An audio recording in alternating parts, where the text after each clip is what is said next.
This is the 12th time we've been doing docday. And before we start, I want to take you on a little bit of a time travel. I don't know who remembers this, but this was docday number 1, EASD Stockholm 2015. Who was there? Renza, Ilka. Yeah, a few. If you remember how, you were there, yes. So if you remember how that started, this is how it started. We weren't, in 2015, people like us were not officially allowed to enter a conference like that, EASD. We were definitely not allowed to have our own room or host our own session or anything like that. So we had crashed the small co-working place cafe. The total budget I had, and that was my own pocket money kind of, I think it was 500 euros to order some coffee and croissants like here. And we brought some things to paint on and do stuff. And if you remember, we met, people kind of came in, it was very, very hot. People were sweating because it was a former, as you can see, a former, how do they call it here, cerveceria, no, not cerveceria, where they make meat. You know? So it was very hot, it was very dense, it was much more people than we had expected. And I hadn't really planned for it. I planned to get a few people together, and then suddenly there were like 30 plus in this small room. The coffee ran out very quickly, the croissants were gone before I even got there, and I didn't have a program. We only had a flip chart and a couple of markers, and my idea was just to get a few people together to do something and see how it works. And then all these people were there asking me, so how does this work? What do we do now? What's the program? What's the agenda? What do you want? And I was like, I don't know.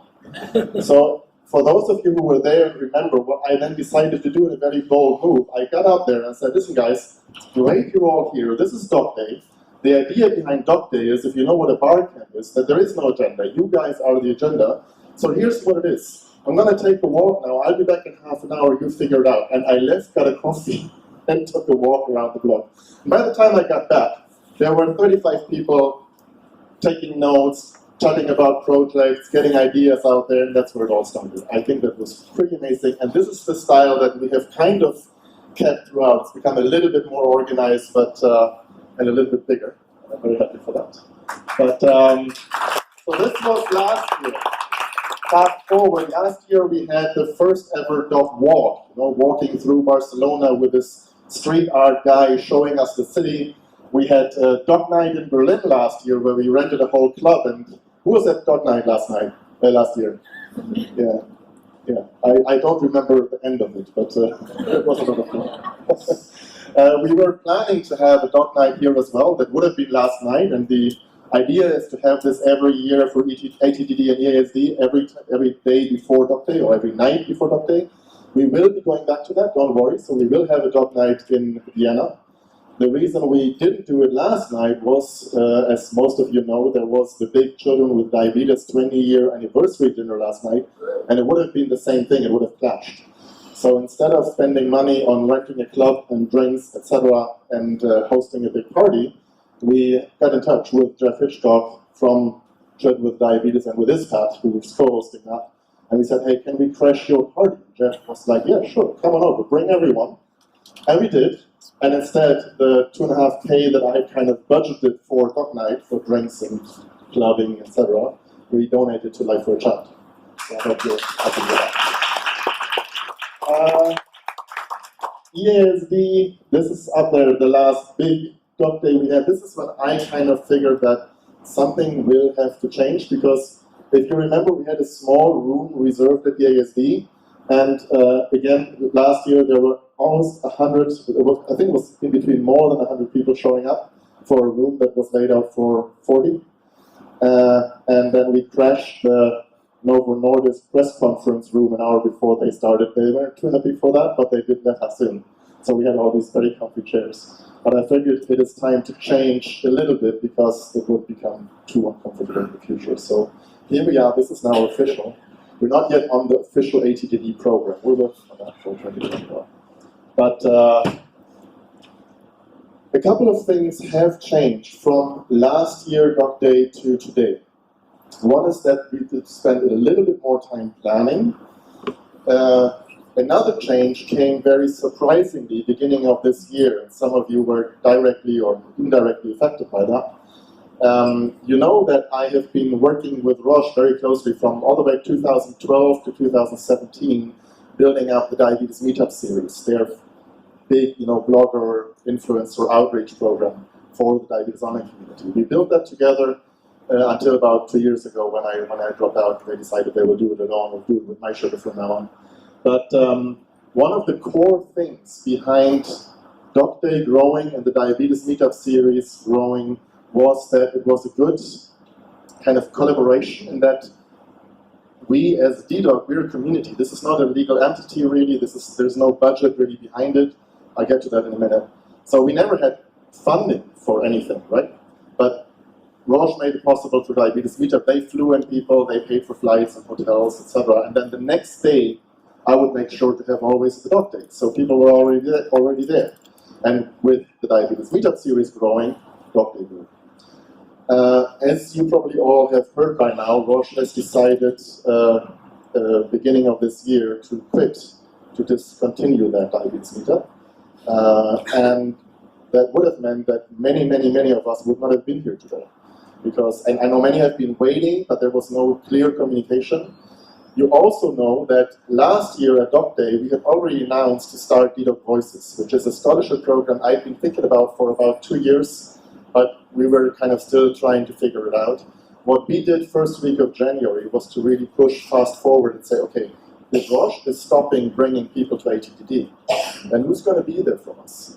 So we did a fast forward kind of, okay, let's get this together, let's get people here, let's start the scholarship thing. We were planning to launch at EASD. We managed to have dedoc Voices here, and I just want to say thank you later on. First of all, I want to say we managed to get 23 people funded, either funding flights, or funding hotels, or funding accreditation, or funding all three, for 23 people here today. Some are not yet in this room because they're still coming, but I want to say first thank you to the partners that made it possible, because of course this is not possible without money. So Dialoop, and we'll get to that, Eric is here, the CEO, they are a platinum partner, they sponsored the biggest part of that. Asensia, who just had a great meetup, and we'll get to that in a minute, sponsored another big chunk of it. MedAngel, and I'm very proud of it. You all remember Amin Zayan, he's one of us. He is one of the patient advocates who was there from the very beginning at the docday. He is one of us. He started his own little startup just by himself. He really scaled up. You all know this little MedAngel sensor. He is now a proper company. He's out there, and he said, well, Bastian, I don't have lots of money, but I'll sponsor one. I do this start, and we created in this package, we created a proper startup partner section that's not so expensive for make that possible. And I think it's great that this is a bit also the impact that docday and dedoc and all of that has had. That people like Amin are now also almost on the other side of the spectrum, and they give back to the community. So he cannot be here. His mother has developed cancer. He was in Tunis for the last couple of weeks taking care of her, so he had to drop out. Otherwise, I would have loved to say hello to him. But a big applause for me for making it and for sponsoring this and giving back. And then there is Lily, who is not directly a partner to the dedoc Voices yet, because for pharma it's a lot more difficult to figure things out with compliance and regulatory, but we're working hard on that. But they have been supporting indirectly, specifically by talking to the Attd chemist group and making it possible for getting accreditation and getting this room, which was a bit difficult in the beginning. So thank you very much for Lily as well for their in-kind contribution to this. Now these are the people that we got tons of application, and it was a very difficult task to kind of go through them and decide who will get one or the other form of scholarship. I'm just going to ask, I'm not going to go through every single one, but those of you here, could you please all stand up for a moment? The whole dedoc Voices, I'm so happy you're here. So all of these now standing up have been funded, given accreditation by the companies I just mentioned, by the dedoc Voices program. Thank you guys. And I think we will make this a lot bigger in the future, I hope. I also want to say thank you to Renza and Chris, because of course I haven't done this myself. They've provided great feedback throughout the time of developing this, and they've helped me in this very difficult task of deciding, and Mona as well, by the way, my beautiful girlfriend, who's helped me go through every single application and kind of give her, well, we did have lists of criteria, etc. Whoever doesn't know dedoc voices yet, please look at it, please spread the word. The main thing about the dedoc voices is we want more people here in the future who we have never seen before. Because this is one side I noticed about docday in the last 1-2 years, that we kind of tend to run into the same people all over again. And it's been a couple of years that we've been doing that. And there must be so many more out there that we don't see. There must be so many more type 2s that even today are not here. That's something we really have to work on. There must be so many others. So the idea behind dedoc voices is to make it possible for anyone to apply, and we take great care in making this a good, well-balanced program, both regarding to regions, to types, to gender, we want it to be as inclusive as possible. Now, having said that, I would like to hand over and introduce Eric Honecker, CEO of Diaboloo. I think we owe it to you, Eric, to give a couple of words about you, about why you're doing this, why you stepped in. You said, when I called him up and asked, Eric, could you maybe, be having some issues with the funding, could you consider this? His answer was, well, we're not really there yet. It's kind of not in our budget, but let's be smart about this. Let's see. And I sent him the program, and it took just a couple of days for your team to figure it out and then say, we're doing this. This is great. We're doing this. Thank you very much for being here. Thank you very much, Bastian. And the reason why when I picked up and Bastian called me, and then I talked with Stephanie and the rest of the team, we Diaboloo, first of all, we've got 25% of the people that work at Attd that have type 1 themselves. The second thing is, when we started Diaboloo, I'm not going to bore you with the history of Diaboloo, etc. Again, not a corporate pitch, but something that I care about a lot myself. When I came on board 5 years ago, and then Guillaume Charpentier, diabetologist, said, hey, they have this idea, etc. Honestly, 6 years ago, I didn't know anything about it. And then I spent a lot of time thinking, okay, does this idea kind of make sense? Is there something behind it? And I was looking myself after working in a big company, being seriously sick of large companies and entities in politics. I said, I was looking for something. And almost became a doctor in contact medicine. And then I started talking with a lot of people with type 1. And I realized that there's a lot of products that were made with doctors, which is great. You need the doctors. You absolutely need the doctors. But the people that use it every day in a chronic disease, this is not a hospital thing. This is something that you live with every day. You got to have every day. So the only way to do it is to understand all the variety of people living with type 1 and try to figure out how to design it, not just for the doctor who sees the patients every 3 months at best, usually every year, but for the people, all the variety of people that have to live with it every day. And so the only way that I learned is, okay, 20% doctors, 20% nurses, 60% patients, people living with it. DIY community, people are passionate, etc. And that's how we design it. So from the beginning, Diaboloo exists where we're at today, which is not very big, just somewhere beyond startup, not a large company. It's there because of you. For you, sure, but mainly because of you. So thank you for that. And it only made sense when Bastian called me and said, hey, we have this thing. Yeah, of course it makes sense. Okay, we didn't have it planned this way. We're planning it a little later on this year. Let's just make it happen and just figure it out. So thank you for the opportunity. And it just made sense for us. So I already talked about what we want to do. It's really get something for everyone living with type 1, depending on their own priority, is minimizing hypos, minimizing complication, minimizing the life, the burden or hurting will, whatever the mix of these three is for every person. It's different for everyone. Having something that works. And so to kind of say, yes, we're different. We didn't make it all completely blue and dark cream and other colors. It's all about showing that it's not lip service. The whole listening and working with the patients, that's where it started from literally. That's how I personally learned about what it was. So thank you for that. I'm very happy to pay it forward. And then also there's a presentation of the product later on at noon. If you have questions, there's 7 people, 8, yeah, something like that, from the loop here at the conference, either at the booth, at the presentation, so don't hesitate. Thank you very much. I do want to bring up one more person, and that's Joe. Joe, where are you? From Essentia. Because Essentia was as agile to support this. And you just did your own little summit beforehand, and I have to admit, I am partly, for those that attended the Essentia summit, I am really sorry. I was partly the reason for having you guys get up at 6 in the morning, starting at 7:30. That summit was supposed to start much later, but it would have clashed with this. And I'm very happy, Joe, that we got this solved by you moving further, me, docday moving a bit behind, and now this working together. Yep. So I was at the Essentia Summit as well. Joe is now here with this whole crowd. Joe, a couple of words.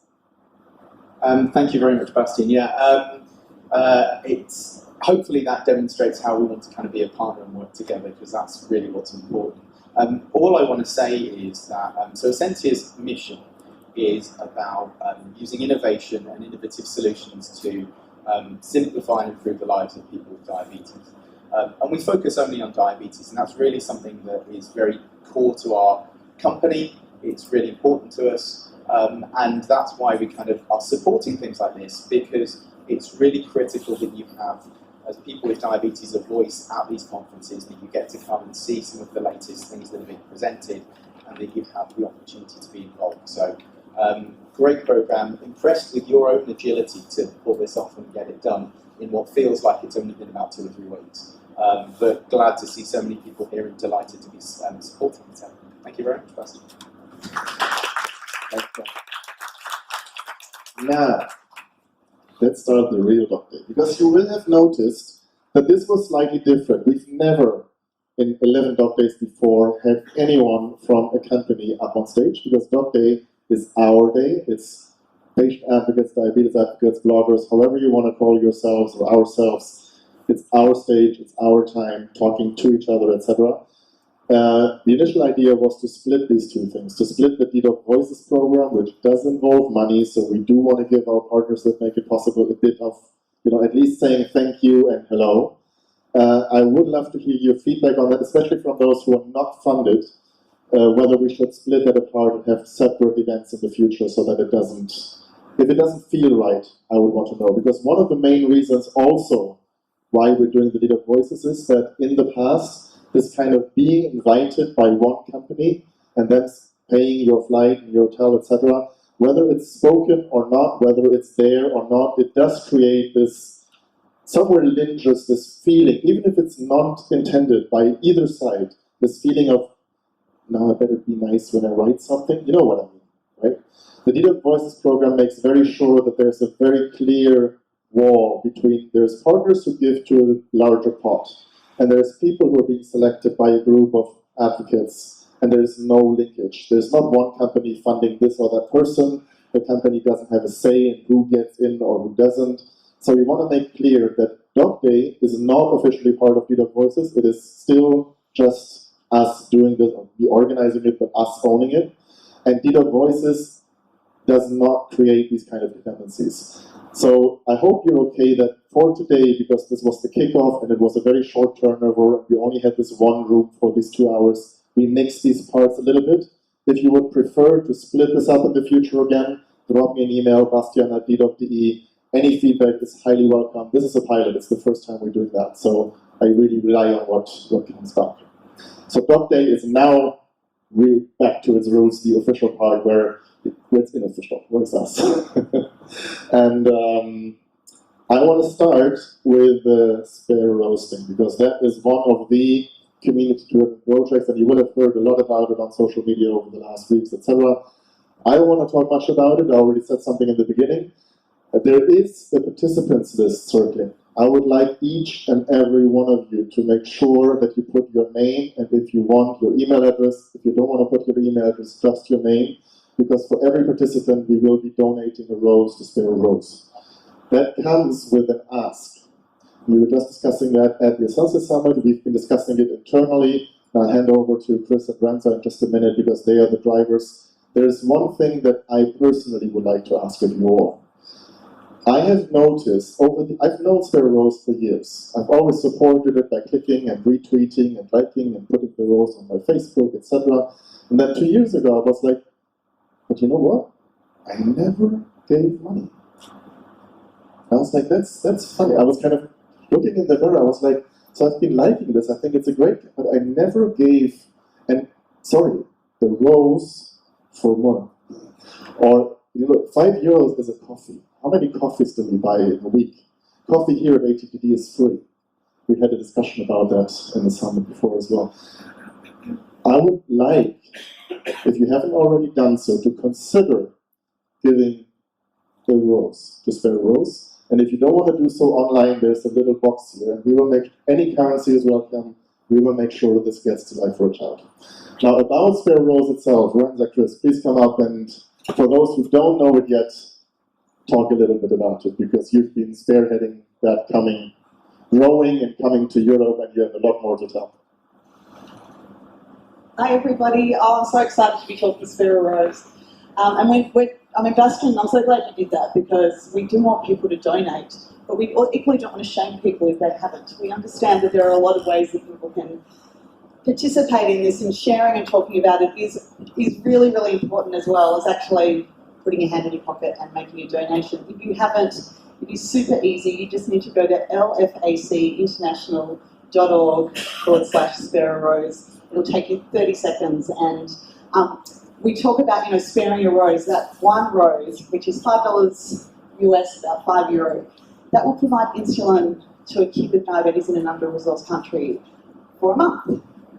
These kids are dying otherwise, so it's really super important. And I'm thrilled that we're talking about this when we have Kerry Sparling in the room, because she was one of the people who started this campaign back in 2013. And since then, we've given over $190,000 US, which is a lot of months of insulin and a lot of roses, right, Grumps?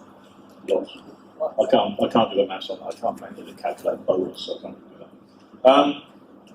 So before I tell you a little bit about how we've been getting some help from some of our corporate partners, I'm going to talk about something I very rarely talk about, just to try and put this into context, but I know you already get it. So the average lifespan in sub-Saharan countries of a child diagnosed with type 1 diabetes is a year, if they don't get insulin. Put that into context for me. A year and 2 weeks ago, my son was diagnosed with type 1 diabetes, age 16. If I had been born, apart from the fact if I'd been born in that country, I'd be dead anyway. If he'd been born in one of those countries, he wouldn't be here today. This weekend, just gone, I took him and gone and looked around his first choice university. I had the luxury of being able to do that with him because I get taxpayer insulin. So, while Spare Rose was always dear to my heart, it really brought it back to me. So please just consider that when you think about if you can donate or not. So, as Randy said, this is a community-led campaign, and we did a lot of work with it. And we kind of hit the limits in some ways of how we can raise awareness, because the online community is still a small bubble. And as Bastian said, often favourites and likes don't translate into donations. If we had $1 for every favourite and like we got, we would have a lot more money. So we had the idea to sort of go out and widen the community if we can. And one of the obvious places to go for us was to the companies that work in diabetes. And to mention Accenture again, 2 years ago, I think we went to them and just said, look, all we want is some help. Can you please use your social media to promote it? And think about maybe going out to your employees, promote it internally and see if they want to donate. So we're trying to keep it in the spirit of Spare Rose.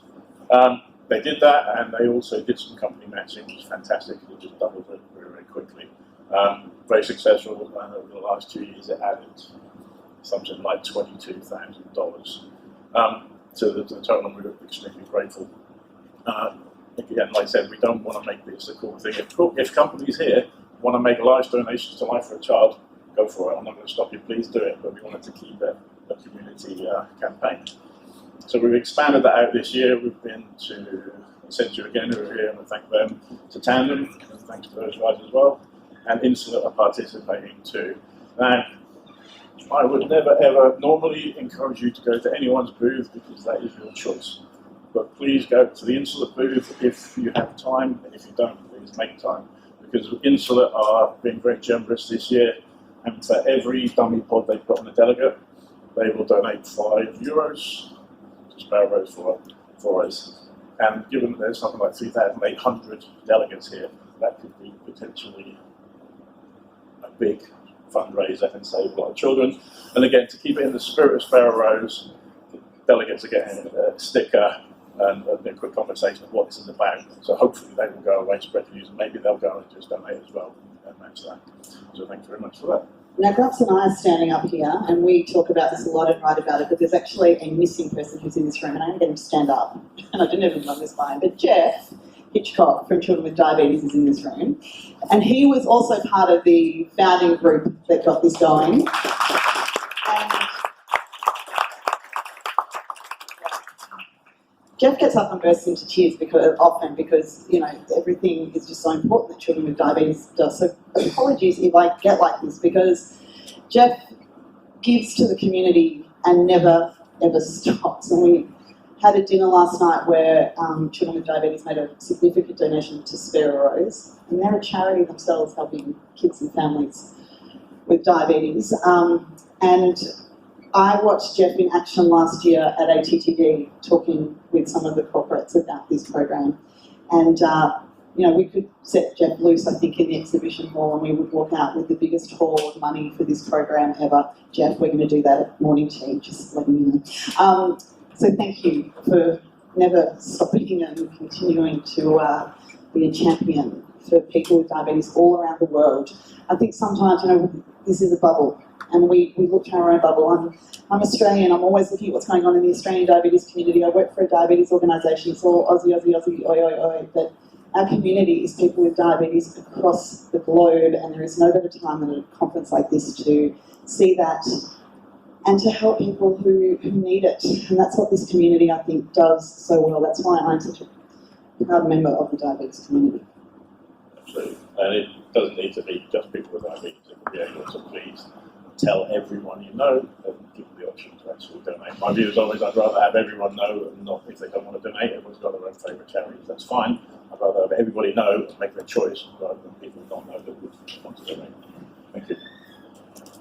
Wonderful. Thank you, Professor Brenda, and Terry, and all the people behind this that I can't name, and all the people, of course, who donate. I think this is wonderful. Now, there's one more thing. Renza, you have to come up right back. There's one more thing we want to change a little bit at docday. It's also related to the dedoc voices. We want to make sure that the people who come here to docday really participate in the program of the conference we're attending. I guess that is a given, and maybe I know that I don't participate enough because there's just so much to do and to see, etc. But we wanted to give a little bit, or talk a little bit about the reasoning for being here, also for spreading the word about the science behind diabetes, about what is being done, etc. And I've asked friends. I find it astonishing when we are not part of the conversation from the word go, that we are not on organising committees, that we are not part of the planning of these events. Because really, who knows what is important and what's being discussed and what's relevant to people with diabetes better than those of us who are directly living with it or are directly affected by it. I don't think we've quite got to the stage necessarily where we have an equal number of people with diabetes on an organising committee for a conference. Often there might be a token person who often is also a healthcare professional, which is fine, but it is a very different perspective, including having somebody from a diabetes organisation who is with diabetes as compared with somebody who is really engrossed with the community as an individual. But we want to have our voice heard, and we are given the opportunity to be at these conferences, however it is that we've managed to get here, and a lot of people are here through dedoc Voices.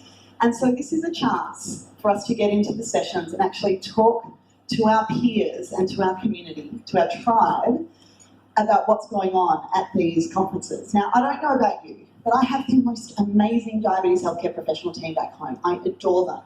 And when I selected them, I specifically chose them because they come to these conferences. But then when I go and see them those 2-3 times a year, We don't have time to sit here and for them to tell me what they learned. Of course, that just doesn't happen. So the conversations are not happening with the people with diabetes, but we can do that.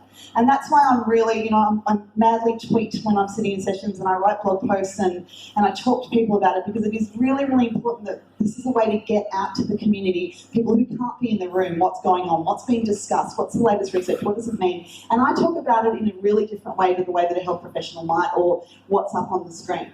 So nothing about us without us is my cry, I guess, at these conferences. It is such a great opportunity. It's beyond just wandering around. I know the exhibition hall is heaps and heaps of fun, except for the ridiculous stands. Oh, some of the, I think perhaps calls it daycare for health professionals sometimes, because the stands just have these really weird gimmicks that we're not sure about.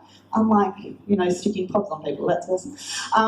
But that's really important to go and have a look at what's going on in the exhibition hall. We know that, but it's really, really important to be in the sessions and sharing what's going on. So have a look at the program, see what you think people who are reading your stuff on Facebook or Twitter or Reddit or wherever you are will find interesting, and please share as widely as you possibly can. Did I cover everything? Yes, and that also goes for the posters, by the way, because I think it's important to say that there is more and more posters also coming from people like us, and we'll get to that in just a bit. So. And if you think you've been a token person organizing conferences, I mean, whoever was in Busan for the World Diabetes Congress, Renza was actually leading the Living with Diabetes stream, and Renza, I think your presence there and your preparation and being involved made a huge difference, not only to that stream, but to the whole conference. The spirit at that conference was largely changed by the fact that you were in the organizing committee for that conference. So I think every one of us has that opportunity every now and then to do that, also on a national or a regional level, and make an impact. All right, and there we are with the more scientific part of things. I now want to hand over, there's a whole lot of, I forgot one thing, sorry. Going back to this, nothing about us without us and why we're doing this. Those of you who applied for the dedoc Voices, you will remember that there were only 3 questions that we asked. We don't care for how many Insta followers you have, or Twitter impressions, or that's not metrics that we were specifically interested in. We only asked 3 questions. The first one was, who are you and why should we fund you? So that's introduce yourself. The second one was exactly this. It was, why do you want to attend Attd? Which sessions are of interest to you and why? So you want to make sure that everyone that's being funded by dedoc Voices, everyone that's here in this room, however you get here, I would love to see that everybody really comes here, because there's a real interest also in the science of things and in what is being presented on posters and sessions and symposia, etc. And the third question then is this, how are you going to pay it forward? How are you going to give back to the community? And that's about spreading the word, because we will never be able to bring millions of people with diabetes to a conference, and that's not the point. But the point is to have as many people here who reach hundreds, thousands, whatever people. And it doesn't matter whether that's online or through Facebook, Twitter, Reddit, whatever, or whether that's in your local charity, in your kids' camp, in whatever you do. But it is about people coming here that take it back home, translate stuff into local languages, etc. Because healthcare takes place on a very local level, in day-to-day practice. And we need all of you here, many, many more, to bring this great science here down to the local level. Now, I want to hand over to Katharina and Shane, and now we start with the docday part, where we have many, many people coming forward, 5 minutes each. Shane, Katharina, Hannah, who's going to come forward? Who wants to talk about Open? Well, Open has been presenting at docday a number of times, but I'm part of it, so I'm slightly biased. So we start with this. There's 2 more things on DIY, APS, closed loop, etc. Thank you, Bastian. Good morning, everyone. Maybe a first question before we introduce ourselves and Open a bit more. Who already knows about Open? Show of hands. All right. This is quite a significant number. Nice. Hi. So I'm Hanne Beihausen. I'm the project manager from Open, and this is Shane O'Donnell, who is the project coordinator. And of course, we also have quite a few of our lovely other colleagues here in the room as well that work with us. So you probably know already what Open is and what we do, and maybe Shane can tell you a little bit more, and then I can talk a bit more about what we also do in terms of. Sure. So hi everyone.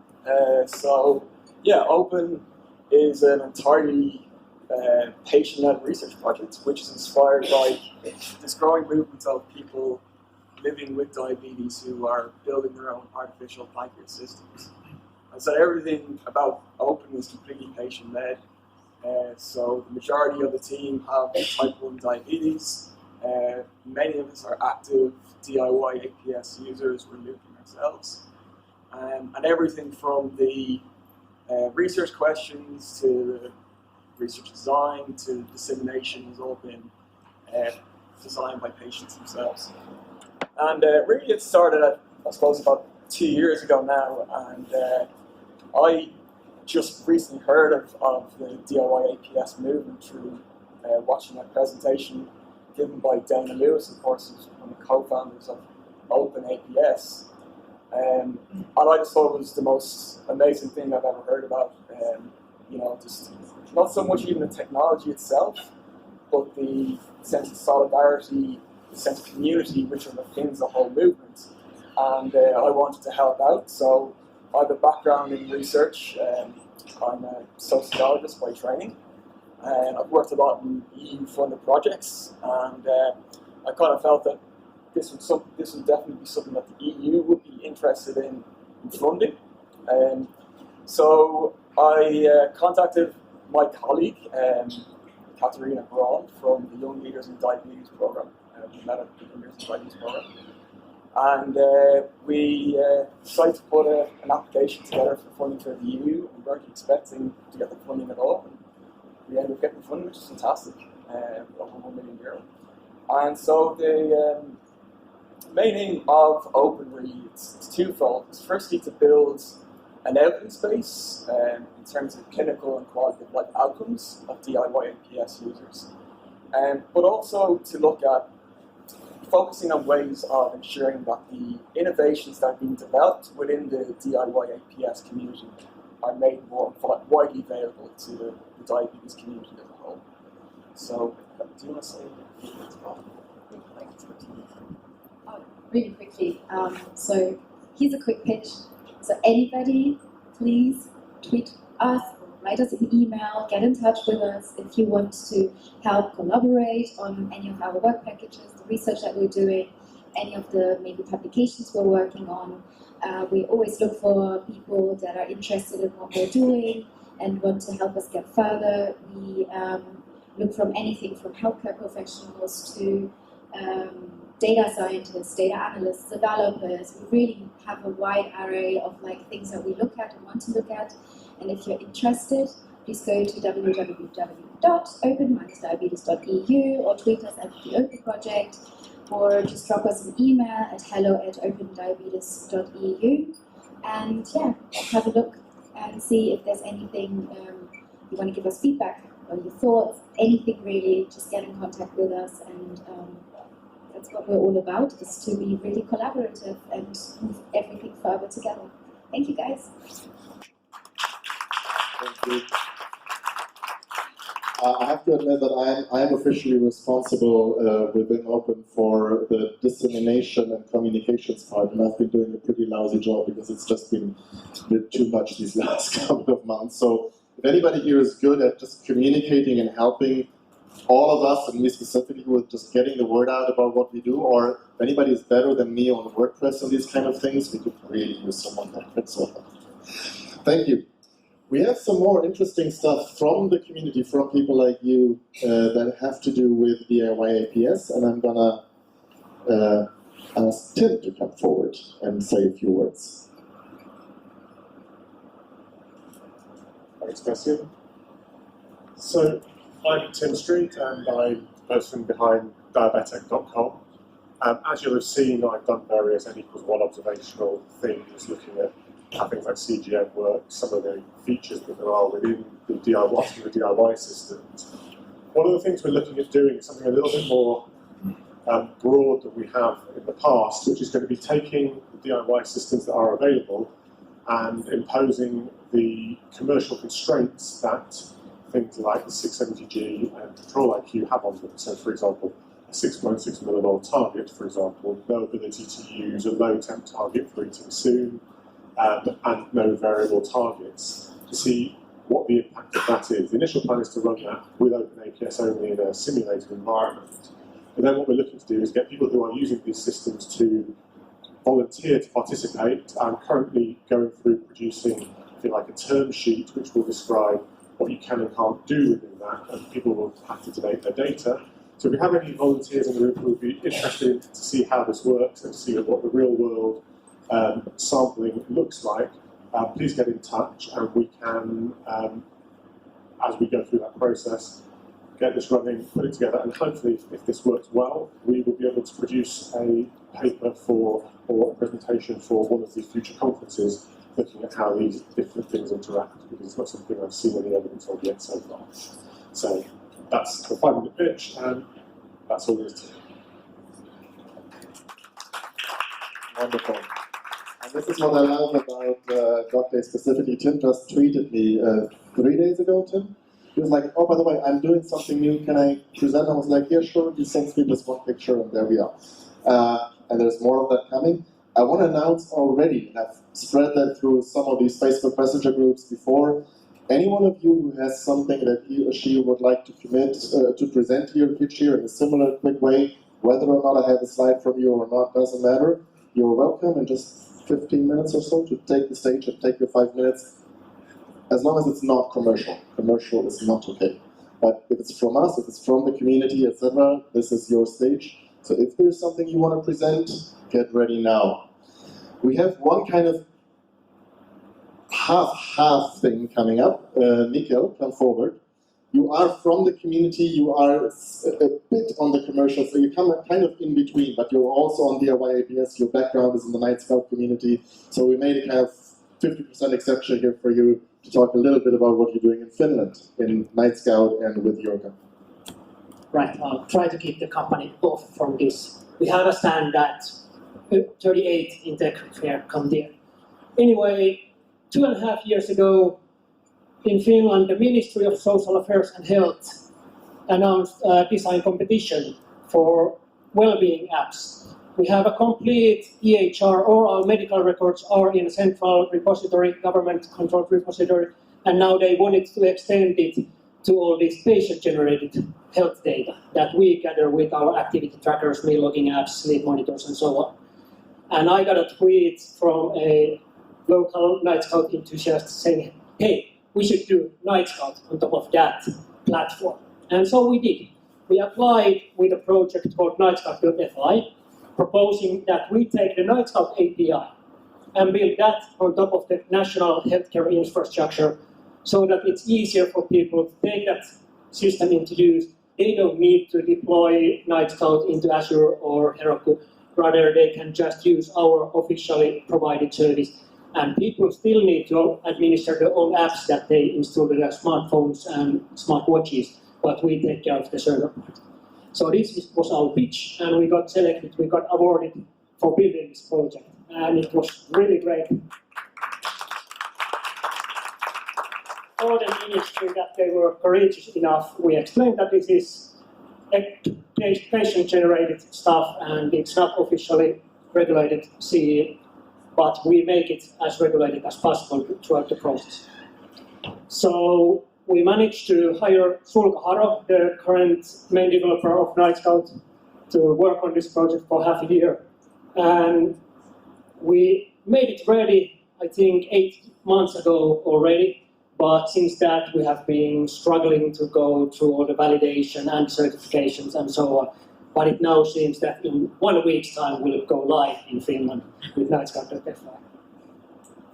And that's really great. And what we go after that, right now it's just this nightscout.fi, and what we want to extend is take, for instance, Typepool uploader and Serial 600 uploader and all these devices, so we get also the commercial devices supported on this platform.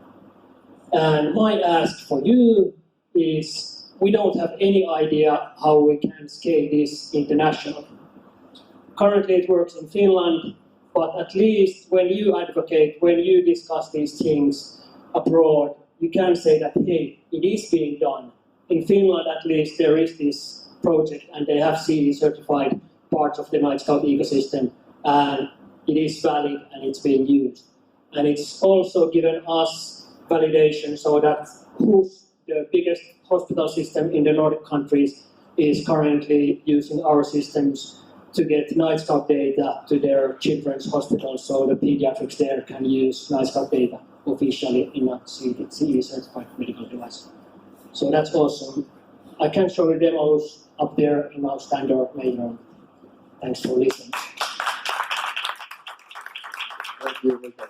And I always, first of all, I want to say I think it's great how, you know, with what Tim was presenting, what Michael was presenting, what the Open team is doing, and many, many others, how this "we are not waiting" DIY thing is slowly really making its impact on the corporate, normal healthcare system world. There is something that has really come from bottom up, and it's now really affecting stuff. The other thing is, I always wonder why it's then the Nordics, Finland, Sweden, who always get it first. Like, they are the ones who are, I don't know, something is right in the Nordic countries that other countries take, especially Germany, take a lot longer to get done. I don't know. But maybe we can learn more from out there. Okay, so much for DIY and closed loop and all of that. We'll move to some other stuff, and we want to call it Veronica. Veronica, there you are. You have a project. You've been presenting. You've been at quite a few doc days. I think every time you have something you want to talk about, and it's a new project every time. And I think it's great. So now it's Type 1 EU. Hello everyone. My project, my initiative is the goal of Type 1 EU is to bring together people with Type 1 from EU member states. And this is my idea for a community, my idea for a group where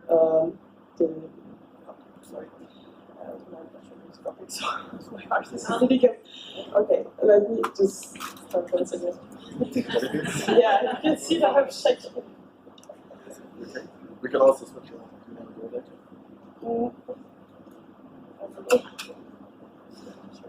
Yeah, just You can do some other first. Okay, so Type 1 EU is an initiative that I wanted to bring together people with Type 1 from EU member states so we can work together on policy recommendations that can improve lives of people with Type 1 all across the EU and in each EU member state. And how did I came up with this idea? So I had different experiences.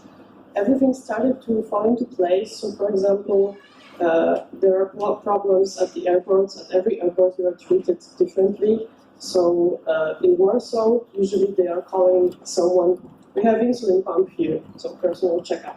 In Brussels, they are checking my hands. But for example, in Amsterdam, they ask me, where do I feel pain? Where they shouldn't touch me. So approach is different in every city in EU.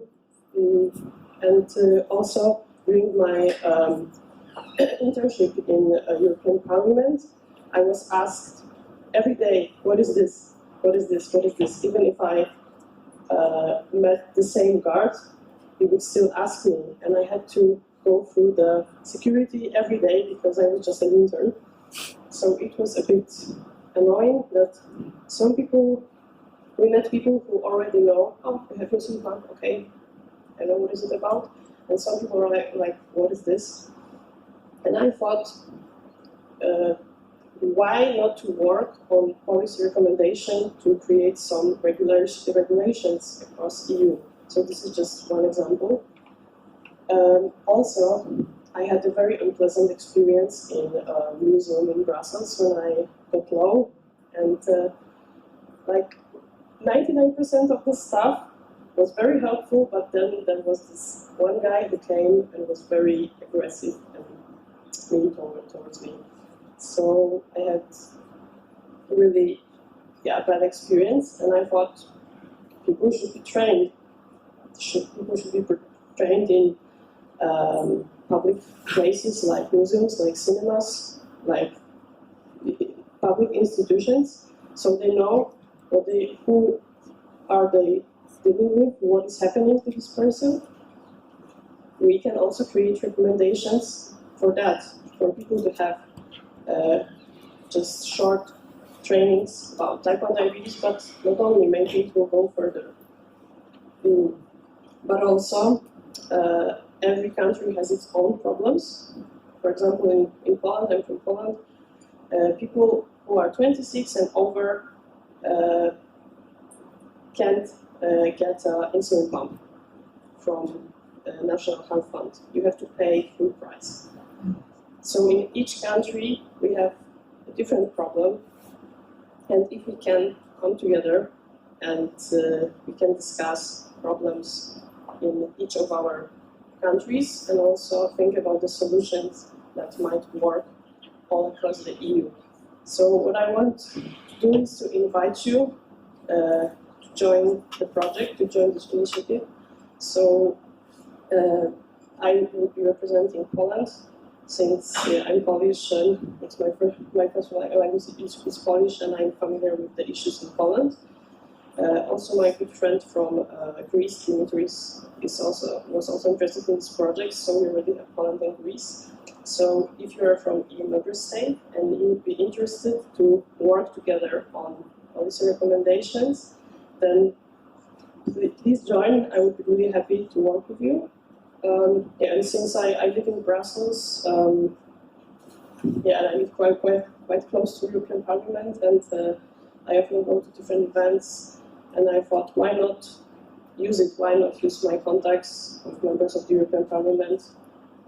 Why not use other contacts from professionals who can, for example, check our recommendations, approve them, support them? So, yeah, if you are interested, please join. Thank you. Thank you, Veronica. Sorry? You will join. How to join? Well, we'll get there, because we'll get to the third part of docday, which is getting together and just talk to Veronica, I would say. Or do you have a website already, or no? No, not yet. So talk to Veronica. What I was going to say is, I think it's really cool that this diabetes online community, which started out and still is largely on Twitter, Facebook, and other online platforms, is becoming more self-aware also on the political level. And I think this is super impactful, because this is something which it's more difficult to comprehend maybe. It's a bit farther away from our day-to-day things, concerns, but this is where things, where change really happens. It takes a lot longer to implement, but this is where if you change something on the legislative level through Parliament, this is when it really starts making an impact. And this is where nothing about us without us should be spelled out much, much louder, much bigger than has been in the past. I've been, as some of you know, on the board of IDF Europe for 2 years now. It's been quite a rough ride for me these first 2 years to, well, for internal reasons, but also for getting to know how this works. But it's starting to become interesting. And I would also like to say to all of you here, if there is a little bit of political interest in you somewhere, do consider bringing your diabetes patient voice into political processes. It takes a long time. It's not as sexy as doing a startup or doing a blog. It's really tedious, and there's many in here who I know are very active. I'm looking at you specifically. It's really tough at times. But if you get even the smallest thing done in legislative processes, it affects, if you're good, your whole country, sometimes even all of the European Union. It's important. So thank you for Veronica for looking at that level as well. Now, Louis, you have been presenting a project last time at docday, and I guess this is going to be an update about what's happening in Madagascar and Life for a Child and what you're doing there. Thank you for coming back. Hello, I'm Louis, and I work on improving the life of people with diabetes in Madagascar. So I would like to introduce you to Sarah. So she's 9 years old and she has diabetes. The situation in Madagascar is very difficult, is very hard economically. 75% of population live with less than $1.90 a day. So you can imagine that when you have diabetes, it's most of the people die. So Sarah is on one hand, she's very lucky because we provide her free insulin. She's doing, like this year, we have something very new in Madagascar. So we have a partnership with Life for a Child, which is going to start in a few months. And Sarah is doing part of it. So she's going to have also test strip. So we speak a lot about access to insulin, but one of the main problems of country in Africa is access to test strip. Most of people, like I would say the lucky people in Madagascar, they have access to one test strip every 1 month or every 2 months. So this is currently the situation in Madagascar, so this is starting to change. I know that there is a lot of industry in the room, so if there is any industry that's interested like to work with Madagascar, I mean, you can come to contact me. You can come to speak with me, and we are working with people of the government, like to decrease the price of medicine in Madagascar. So I had already some meetings with people in Madagascar. So if any industry is interested, I mean, to have a social impact, I mean, this is something which is possible now. So I would like also to speak about the challenge of Madagascar. So, I mean, Sarah has diabetes, but when you are born in Madagascar, it's very difficult, like to find a job, to find, like to buy your food. Everything is, I mean, very expensive compared to what people earn. And so, the next phase of the project is we are providing insulin. We are starting to provide test strip to some very poor kids.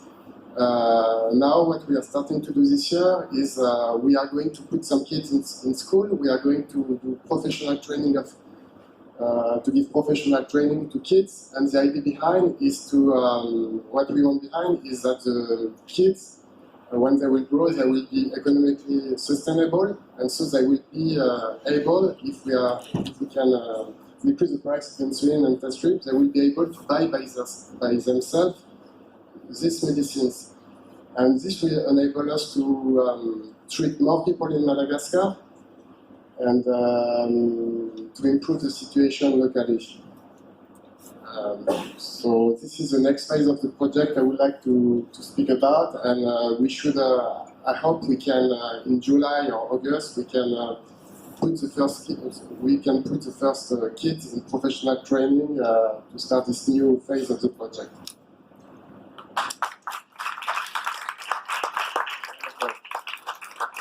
Thank you very much, and thank you for staying on it. You've been doing this. When was your first time you traveled to Madagascar? That's over a year and a half, or 2 years ago already? When did you start? So I started this project 2.5 years ago, but this is a project initially I was thinking to launch in How? I'm losing my life with my job. There's something more interesting that I want to do, which is using what I know. So communicate to help diabetes community and to help type 1 diabetes to be known outside. And it took me 5 years to quit my job and all the zeros attached to it, especially. And it took lots of courage. But now, after 1 year, I'm working for a foundation in Italy. I'm chief mission officer of the only Italian foundation raising money to cure type 1 diabetes. And the courage is well worth it, I would say. And this is like a call for every one of us. First, to be courage. If in your heart you feel that you have to give your full life to diabetes in a way because you can help the community and the disease itself to be known, do it. There's always a way, there's always a B side, there's always a second street.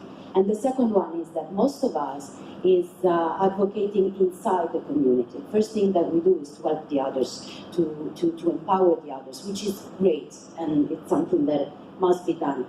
But there's something that is missed a bit, which is talking about type 1 diabetes outside. Because what is happened in Poland, what happens in the airport to every one of us every day, is because people doesn't know what type 1 diabetes is and what it means in the life of everyone. So my prayer is to try to talk also outside our community. And I think this is the only way also to raise money to research it here. Thank you. And a big thank you to Bastian and Renza. Where's Renza? She's out. But anyone, to Bastian and Renza to change my life at the end. No, Jessica, thank you very much. And I think this kind of story is something we can all empathize with, how important it can become, this kind of mission-driven thing. I know a number of faces here in the room who've been taken a similar path and done nothing but almost diabetes and advocacy, and I think that's great. Tim. So this is just a little plug for something I forgot to mention when I was talking earlier. At lunchtime today, there's a workshop running, I think it's in the London room, which is looking at healthcare understanding of DIY system use and how healthcare professionals can interact with that. I'm talking from a user perspective, there's a healthcare professional talking from their perspective, and we've also got somebody who's involved in the UK study looking at the ethics around the use of DIY systems and how healthcare professionals should interact with users. That's in the London room at lunchtime today. Come along if you're interested in finding out more and if you have an opinion. And that's all there is. Wonderful. Short interrupt. I just want to make sure, because I know some people might have to leave a little early. Do not leave without signing the participants list. Where is it right now? Back there. I've done a kind of count by heads. I come close to 80. So 80 means 80 months of insulin if everybody signs that list. 80 months is 400 euros. Don't forget to sign the list, please. Yes. Hello and welcome to docday. This is your first time, right? Yes, it is. Wonderful. Hi, thank you so much. Thank you. Hi, so it feels like the Twitter family is meeting in person. My name is Jazz Sethi. I'm from India, and this is my first time here at the Attd. I run an organization called Dia Besties, and it's a support group. I live with type 1 diabetes. I have been T1D for the last 11 years. Just got onto the loop. Thank you, Tim. But what the foundation does, I just want to give you a little bit of a story from India. We have the world's largest number of type 1 diabetics under the age of 15. We have 580,000 people living with type 1 diabetes under the age of 15. And the thing with India is that 75 or 80% of that population cannot afford insulin. And the question arises every day whether to put food on the table or to buy your child insulin. It's that bad. Now the problem with India, again, it's not just affordability, but it's also education. There is zero amount of knowledge about type 1 diabetes in India. I still get asked if I got it because I ate too much sugar. The stigmas, the taboos, it is very, very extreme. So you'll have people take their kids to a homeopathic doctor, to a priest, to sort of pray away the type 1 diabetes, and this happens on a daily basis. I'm also a diabetes educator, so I do consultancy with these kids, and they come and the only question they have is, how do I get out of insulin? I do not want to take insulin, give me another alternative. So the amount of education we have to do for these children and the families is to say that you have type 1 diabetes, you have to survive on insulin. There is zero acceptance. So what the Diabetes Foundation has started is a program called Mishti, and Mishti in Hindi means sweet. And it's very similar to Spare a Rose. But the thing is, because of the lack of education in India, what Mishti does is we get pledges from all over the world to pledge insulin. Again, the thing is, we have no insurance in India. I'm not trying to make India sound like a bad place to be. It's a great place to be. But everything comes out of the pocket. And the income levels is about 80% of your monthly income goes into insulin and medical supplies. That's a lot for a family that has to feed 5 children every night. So what Mishti will do is basically get pledgers to pledge insulin for a year. But it's not just about the insulin, because you give the child insulin, they go home, they forget to take it, they don't realize the importance of it, they don't know injection technique, and so you're not really helping anything. So what Diabesties will do is also then do education sessions, monthly education, monthly counseling, and it becomes like a three-way partnership where you have the pledger, pledge the insulin, you have Diabesties or any diabetes education to educate, and hoping that the quantity and quality of life of the type 1 diabetic patient will increase. So I'm here, Diabesties on all social media. Let's have a chat and just support each other in the bigger picture. Thank you. Thank you so much.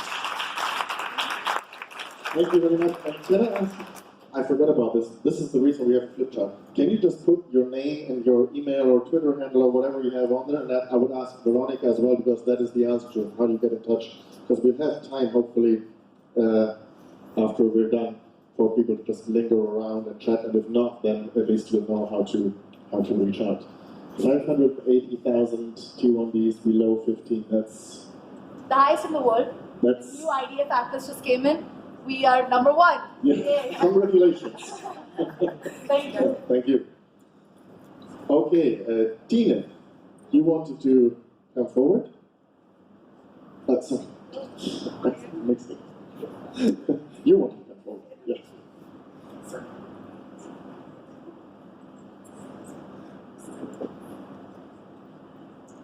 Hi there.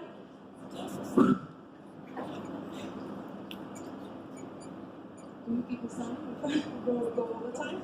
Thank you. Stick to 5 minutes. Yeah. My name is Marianne, and I'm from Denmark. I'm 53 years old. In 1975, I was diagnosed with diabetes type 1, and that meant I started on insulin made from the pancreas of pigs. I don't know if it had any effects on me.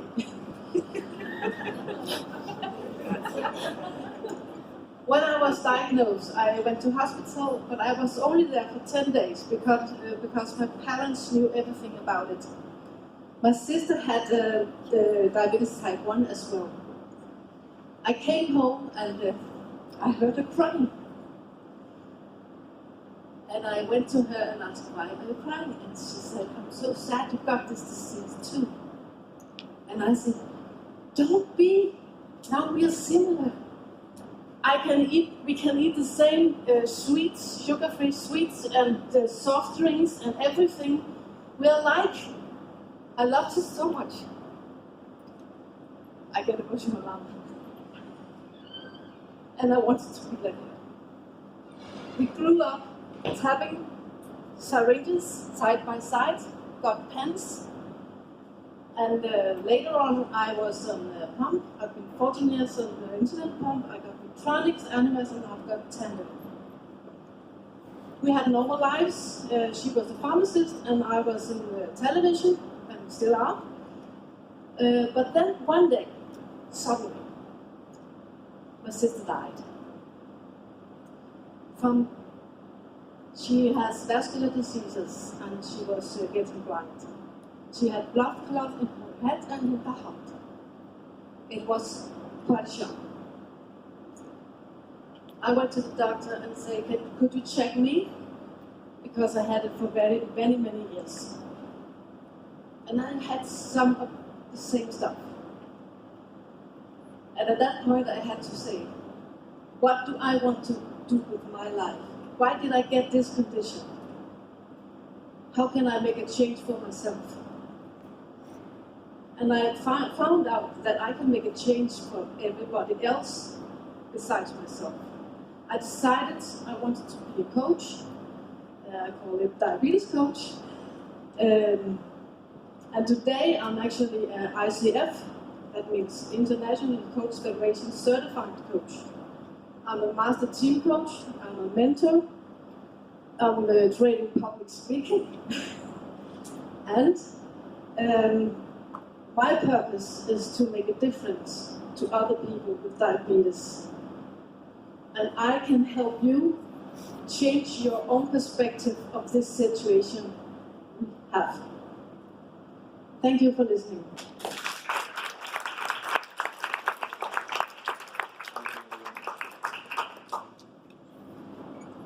else?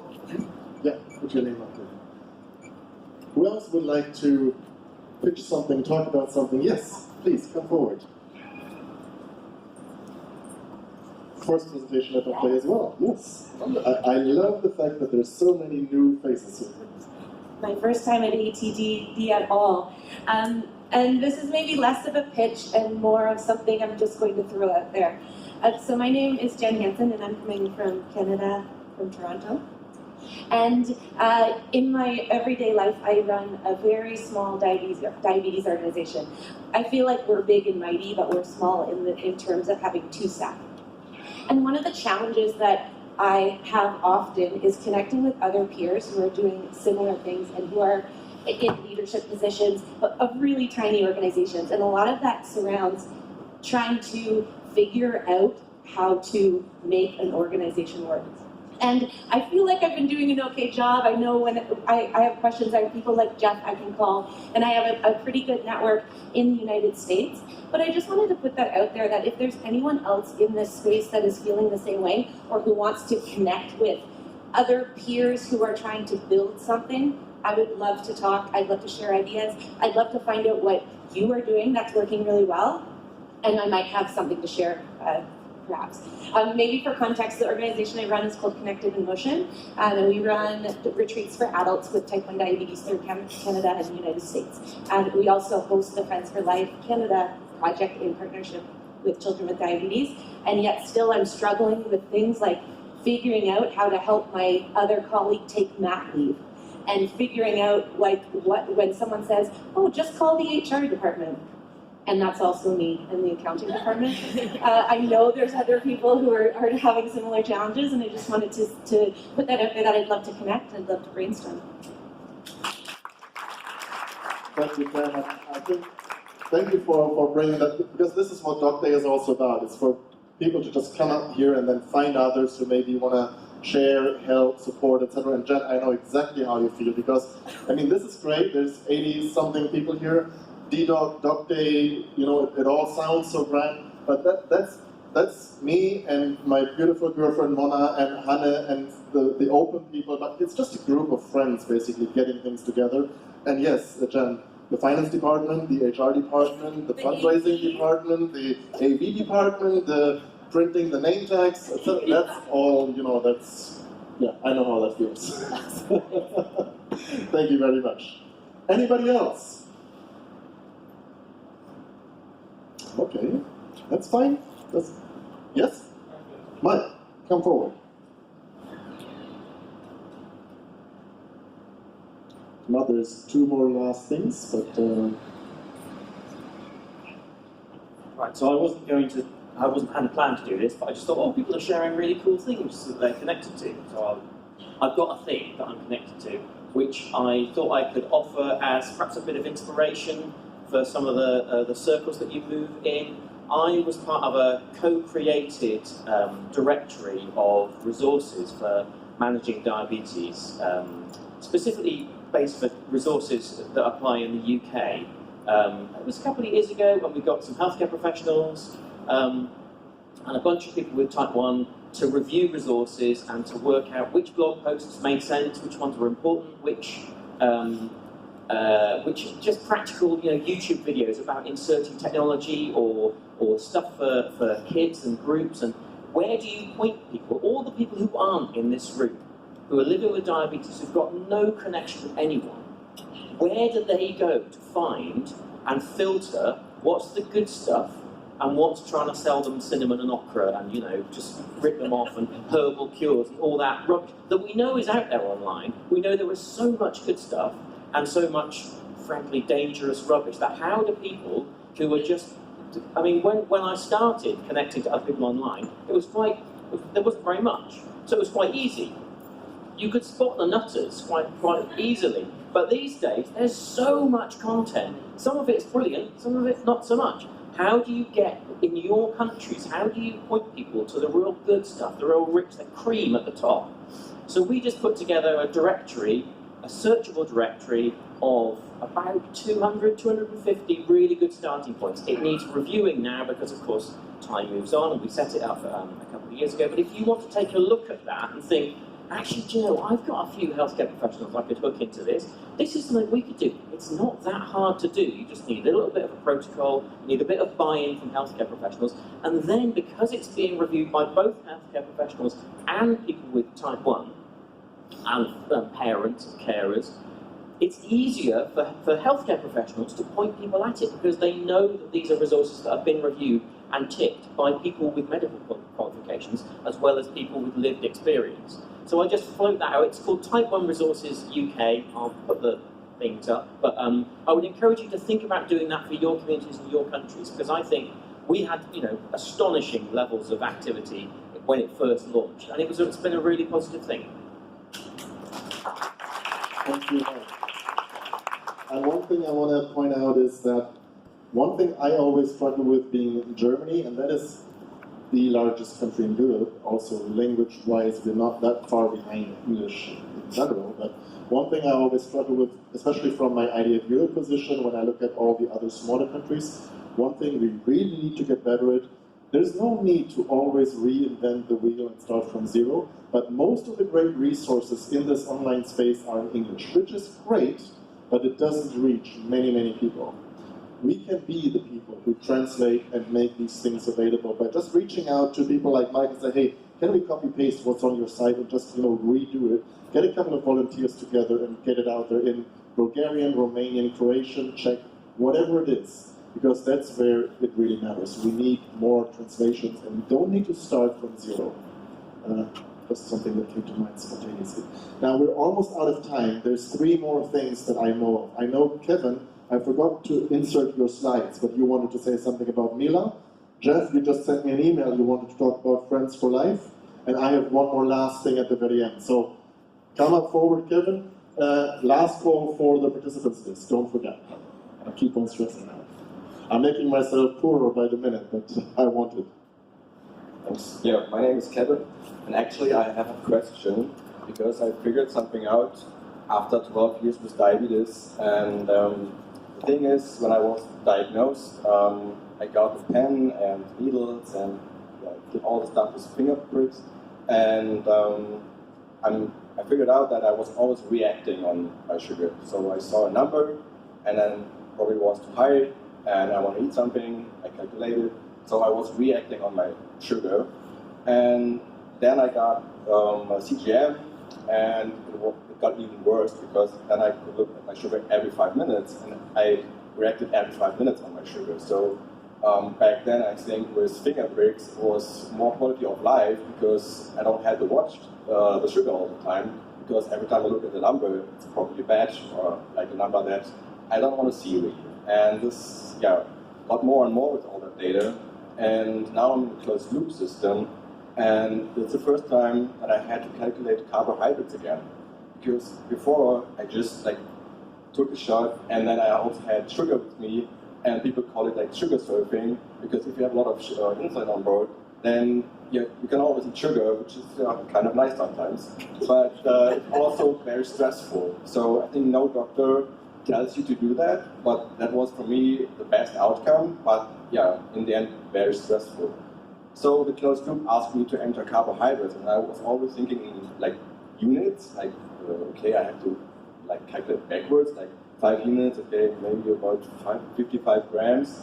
And I figured out this is really a pain to get all this done, because my first and only lesson about carb counting was 12 years ago.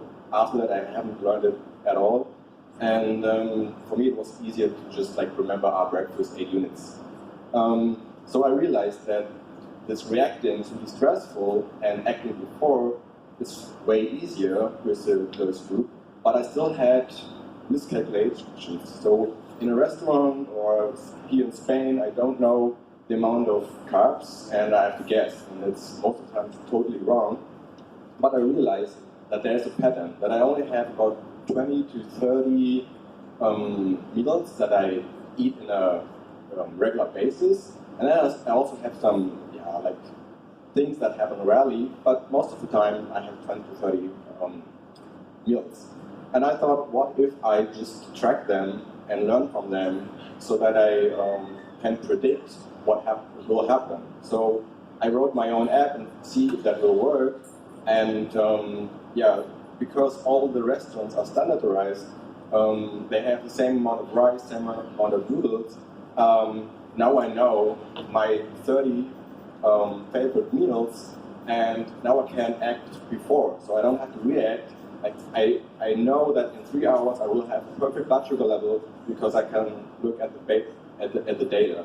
So I wonder if you, so the question is, if you are reacting or acting, I think acting takes you a lot of motivation, and reacting is stressing you. Both works, but I have the feeling that acting and doing this research on your favorite meals can really help. And an idea that I got is, what if we can share that data that we are tracking so that other people don't have to calculate this and make all this work. So the idea is for restaurants, if you go somewhere, you can look up what other people's diabetes guessed and what the outcome was to give you a better understanding on how that food impacts your blood sugar level.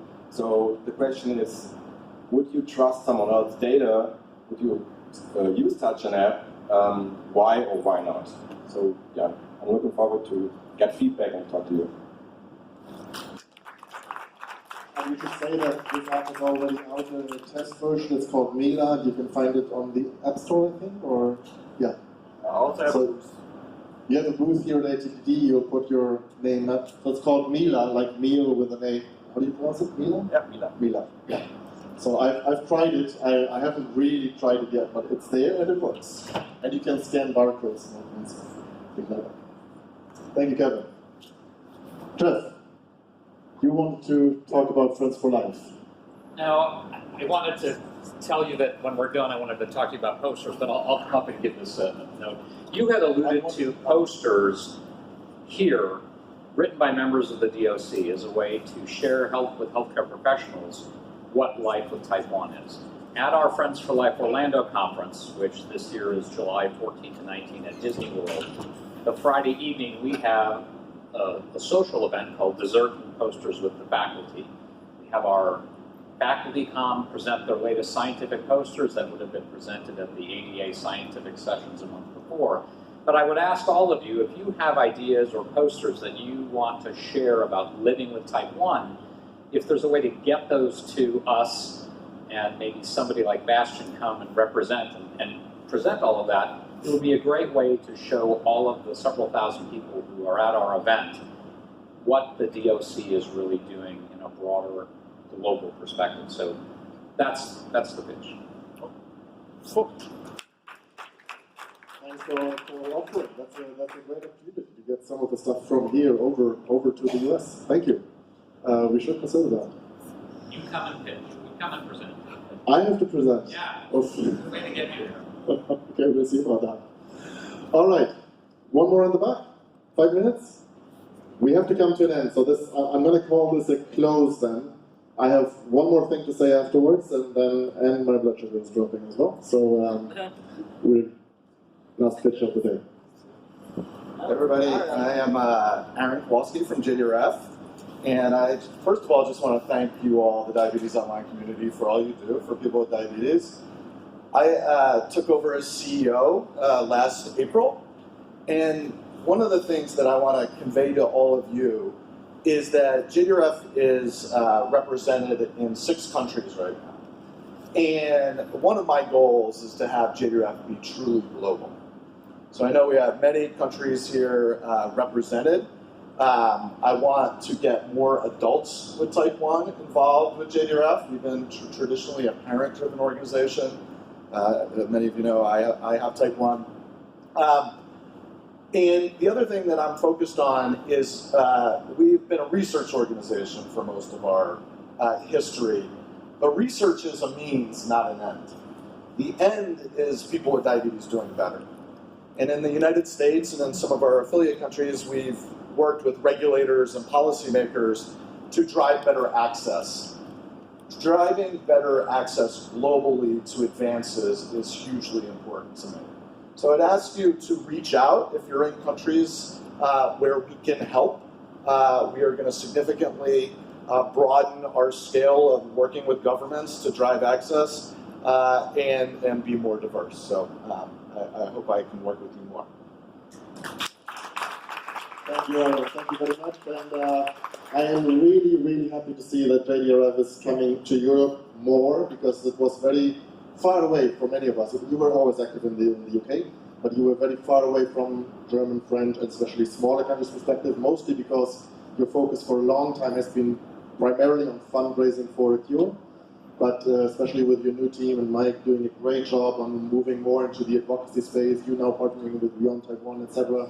That seems to be changing, and I love the fact we're already working on the language, getting our materials out in all different languages with Beyond Type 1. I love it. I love it. Thank you very much. All right.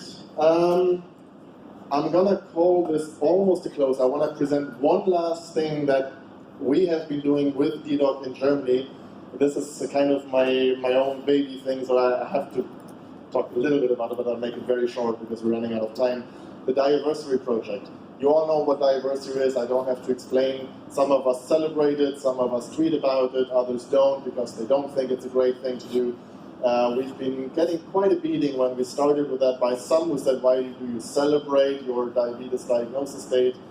So we deleted the word celebration from everything we did in communications. We just started what we call the Diversity Project. We fundraised for it. We got 50,000 euros.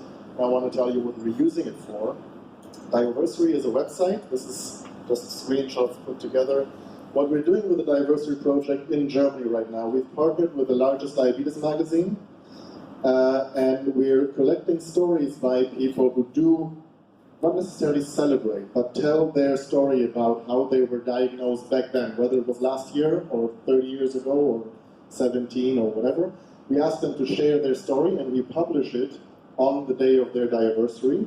And we have a full page in the largest diabetes magazine in the country where we get to publish short abstracts of 3 of these stories per month, which is great because it gets exposure in print and not only online. And one of the core things we do, and I'm really, really happy because that's what makes this thing kind of start to gain momentum, is I went to the IDF. I thought I could get those for free because I'm on the board, but I was mistaken. I had to buy them. I bought 10,000 of these blue circle pins. And the diversity, so there is a couple of people that share stories. It's not that many, but it's quite a few. But there is hundreds and hundreds and hundreds every month now that sign up on the diversity website. All they do is they enter their name, their email, and their diversity date. And they get a second email, and we ask them for their postal address if they want to share. And if they do, on the day of their diversity, they're getting a letter with a postcard that just says, we congratulate you as a sign for motivation to keep up the good work, because diabetes is hard work. This is your blue circle pin, the unified international symbol for diabetes, and we're sending out. So every week now, Mona and I walk to the post office, and we're sending out blue circle pins throughout the country. I'm putting it out there because we were hoping if we would be really successful with this, we might be able to get 1,000 people by the end of 2020. We only launched January 1st, we're almost there. We sent out a single line of tweets on World Diabetes Day announcing that we will be launching that in January. We got the first 300 registrations within a day. And then the first journal came out early January, and we got another 300 plus within 2-3 days, and the first 20-30 stories. I don't know, I have to read and edit, etc. It is amazing how people pick up, and you know what's the most amazing about this? We were talking in the beginning about the balance and the need for being more inclusive and for having more type 2s. We have a lot of people with type 2 signing up. And I think that is great because the date of diagnosis, the day somebody tells you you have diabetes, is something that doesn't need a type. It doesn't matter whether you're type 1 or type 2. The day somebody tells you this is what you got now, this is what, no matter how you deal with it, no matter how you take it, no matter whether it involves insulin, metformin, or just changing your lifestyle, it is something that you will remember. If you don't remember, you can just put the year or any day in the month you remember. But it's a very, very cool project, and I would love, because I'm just seeing it right now. It's only been a couple of weeks. We're seeing the impact of it right now, and I would love to do this in more countries. It will require more funding, it will require more infrastructure. If anybody is interested in doing this in your country, I can help you pull it off or share the platform we designed. We designed a whole IT system behind it. I would love to do this in more languages, more countries, and I'll be happy to buy another 100,000 blue circles. It's doable. Yes. I'm already working on it. We're already working on it. So exactly. So we have right now it's diversity.de for Germany. We already have diversity.org. It's already there. It's just that I will not be able to translate into Italian or Czech or Swedish or whatever. I will need people like you to help me do this or to help us do this together. And we will need local partners on the ground, because it is one thing to fundraise and get money to pay for the first 10,000 blue certificates, and I manage that. But every single diversity costs me more or less €5, like a rose. So it's a bit of a, do you want to give a rose to spare a rose? Or do you want to send, and fund, you can't go out and fundraise every year for another, that's not how it works. So you need to find a sustainable fundraising model. And we managed to do that in partnership with the Diabetes Magazine. I don't want sponsors, I don't want big companies giving money and then we're required to put commercial stuff in there. That's not what the idea is behind it. One of the ideas we had, however, is work with a magazine and promoting reading that magazine, buying that magazine, and we get a sort of a kickback. So that's one part. Another part will maybe in the future be asking for some kind of pay it forward donation to not pay your own blue circle pin, but pay it for somebody else. That's the spirit. There's tons of ideas in our heads right now. We have a small team of 5 together working on this. But as I said, we will only be able to do this in Germany for the German language. It also involves Austria and Switzerland. But I would love to see this in more countries and more languages. So if you're interested, drop me an email. It would be great. Last thing, and we're almost over time, so that might already, I thought we would be a bit quicker, but there was, or maybe still is, an event by Novo Nordisk down there. If you're still interested, head down. It's at their booth. It has started at 11:40 officially, but I think they were a bit late because Renza is actually running it.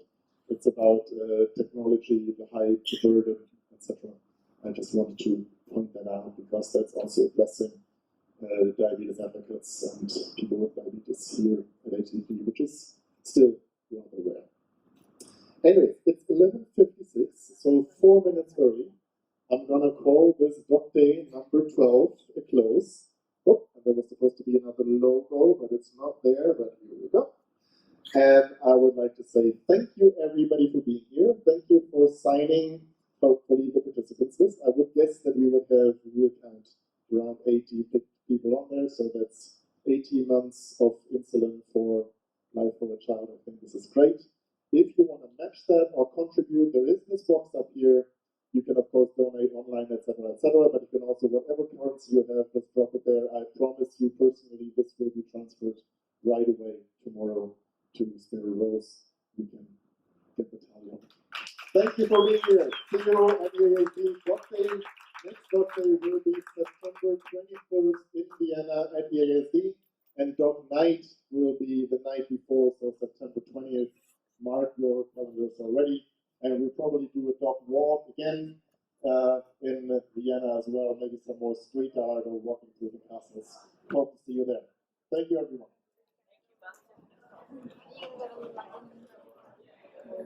Oh, and I do have a whole number of blue circle pins from the Diversity Project. So if anybody wants a blue circle pin, if you don't have one, come up here.